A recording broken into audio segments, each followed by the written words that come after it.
O termo é usado para designar histórias em quadrinhos em estilo japonês. No Japão, designa qualquer história em quadrinhos. Quando o mangá se transforma em animação, ou seja, desenhos feitos para a televisão ou para o cinema, ele se chama anime. Se você já curtiu Dragon Ball Z, Naruto, Yu-Gi-Oh!, Pokémon ou Digimon, sabe do que eu estou falando. O primeiro mangá conhecido da história é de 1814 e ele foi publicado ainda depois, muito depois, em 1820. E aqui em Tangará da Serra, nós temos um representante dessa cultura, uma cultura de desenhos diferentes que vem totalmente do Oriente, vem do Japão. É o mangá. E aqui em Tangará, o mangaka, que é o desenhista de mangá, é o Eduardo, nós vamos conhecê-lo agora. Eduardo, quando começou sua paixão pelo desenho? Bom, eu comecei a gostar do mangá quando eu comprei uma revista de curso e eu não sabia mais ou menos o que era o mangá. Aí eu folhei, fui conhecendo, fui gostando, comecei a praticar o mangá, né, que é desenhar. Aí foi crescendo a minha paixão, minha vontade de conhecer mais, vontade de pesquisar, conhecer mais esse mundo do mangá. Que idade que você tinha? Olha, eu acho que eu tinha uns 13 anos.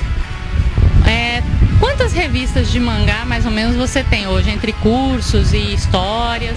Olha, em média, eu acho que de revistas mesmo, que não sejam mangás, que falam mais do tema, eu acho que tem mais de 100 por aí, tem bastante, mas eu nunca cheguei a contar, não. Então, além de estudioso dessa técnica de desenhista, você também é um colecionador. Sim, eu adoro colecionar mangá, coleciono revistas de curso, revistas sobre assunto, cultura japonesa, o que tem a ver com esse mundo. E por que tanto interesse na cultura japonesa? Olha, na verdade eu não sei ao certo. Como eu comecei a me interessar pelo mangá, então isso foi me atraindo, foi me causando mais curiosidade, descobrir mais sobre o mundo do Japão, esse mundo do mangá, anime, cultura japonesa. Tudo isso me causou uma vontade de aprender, uma vontade de conhecer mais. Nós temos aqui várias revistas, como nós podemos ver. Essas daqui são algumas revistas de cursos que o Eduardo fez aí ao longo desses anos todos, como apaixonado pelo mangá. E aqui, algumas revistas de mangá. Essas sim, revistas de mangá. Aqui, olha, são todas assim, nesse estilo PB. Okay. São nesse estilo PB, são histórias em quadrinhos. Por que todas as revistas de mangá são assim em preto e branco? No começo, o mangá ele não tinha uma cor ao certo, né? Então os japoneses, eles começaram a desenhar mesmo em preto e branco, como eles usavam a nanquim. Então, esse é o estilo mais propriamente do mangá, o preto e branco. Por causa do nanquim mesmo, da tradição do nanquim. Sim, eles usavam mais o nanquim tipo que eles não dão, o preto e branco, ele dá uma noção diferente, ele diferencia o mangá do HQ, que é as revistas em quadrinho americanas. E você participou de alguns concursos, inclusive internacionais de mangá, não foi? Sim, participei, por enquanto só de um. E como foi? Olha, é muito concorrido, é bastante difícil, até que eu não consegui mesmo, porque o meu traço ainda é fraco. Mas eu vou tentar, próximo ano, agora eu vou criar uma história e vou ver se eu consigo alguma vaga, né? É porque você é um mangaka, diríamos assim, você não é um profissional ainda. Não, eu sou um otaku, um doujin, que eu faço então revistas caseiras, não sou um profissional.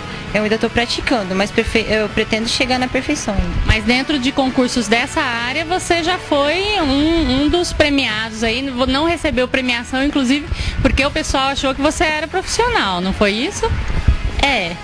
Eu participei de um concurso, então o meu desenho foi escolhido, mas eles não me premiaram porque acharam que eu era profissional e acabei não ganhando nada, mas tudo bem.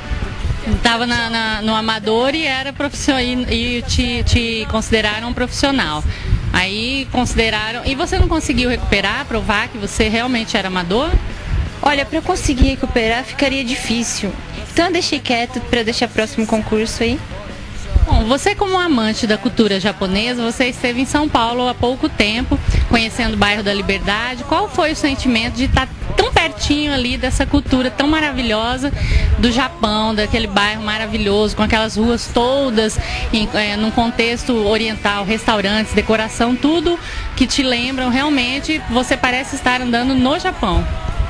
É diferente, bastante diferente, porque aqui na cidade, né, não tem muito esse negócio de cultura japonesa, e lá em São Paulo, como é bem mais amplo, então é diferente, é bem legal. A gente fica aqui um tempão, não conhece bem, chega lá e a gente tem o que vê pela internet, vê pela TV, lá tá tudo pertinho, é muito emocionante, bem legal. Você pretende se especializar nessa área de design? Olha, eu quero ser um mangaka no futuro. Então eu pretendo me especializar sim, aprender mais japonês, as técnicas, desenhar melhor, que eu ainda não desenho bem, mas eu quero desenhar melhor, quero ser um mangaka mesmo. E assim, para terminar, a gente vê, por exemplo, hoje em dia o mangá está bem disseminado no mundo, tanto que até no Brasil Erasmo Carlos fez uma música chamada Olhos de Mangá. O que são os olhos de mangá que marcam tanto essa técnica que a gente consegue ver que é um mangá justamente por causa dos olhos? Bom, o mangá tem esse diferencial, que são os olhos grandes, os olhos arredondados, brilhantes, cores diferentes. Isso que diferencia a HQ americana do mangá. Então ele tem essa característica, a principal característica, para falar a verdade, são os olhos grandes. Os japoneses sentiram necessidade de criar esses olhos grandes para expressar mais os sentimentos. Nos primeiros desenhos, como os olhos deles são menores, então ficaria difícil quando começaram a publicar. Aí o mestre Osamu Tezuka, o primeiro mangaka que fez os olhos grandes, lançou e isso pegou totalmente, virou a principal característica do mangá. Seria um contraponto aos olhos rasgadinhos dos japoneses. É, o que dizem por aí. Mas acaba criando realmente um diferencial até da cultura deles. Agora, o Eduardo disse que não é profissional, mas dá uma olhadinha aqui nos desenhos dele, ok? Isso são os traços do Eduardo, que destacam o Eduardo em vários locais. Ele já deu alguns cursos em Tangará da Serra, de mangá, de desenho. Então, são expressivos. Qualquer figura que se coloque para o Eduardo desenhar, ele desenha. Então, é um talento inato que ele vai aperfeiçoando ao longo dos tempos, com cursos, e são cursos em revista, não são cursos em sala de aula, não tem professor, ele é realmente talentoso e um autodidata.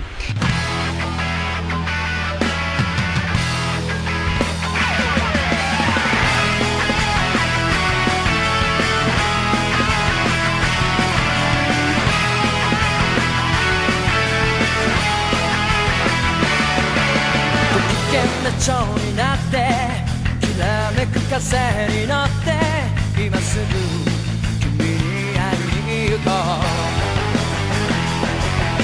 余計なことなんて忘れた方がマシさ。これ以上しゃれてる時間はない。何がこの空に届くのだろう。だけど